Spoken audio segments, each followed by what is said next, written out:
अमरावती जिल्ह्यातील जन्म मृत्यू नोंदणी प्रकरण तापलंय। 14 तहसीलदार नायब तहसीलदारांना आता नोटीस पाठवण्यात येते। अमरावती जिल्ह्यातील जन्म मृत्यू नोंदणी प्रकरणी आता 14 तहसीलदार आणि नायब तहसीलदारांना नोटीस पाठवण्यात येते। 9000 दाखले बनावट कागदपत्रांच्या आधारे दिल्याची माहिती आहे।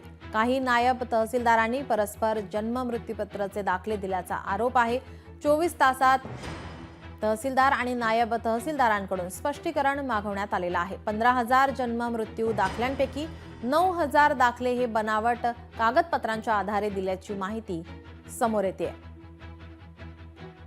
मध्यंतरी भाजपा नेते किरीट सोमय्या यांनी 4 महिन्यात 5 वेळा अमरावतीत येऊन बनावट कागदपत्राचे आधारे जन्म दाखले दिल्याचा आरोप केला होता। या प्रकरणी आता 14 तहसीलदार आणि नायब तहसीलदारांना नोटीस बजावण्यात आली आहे।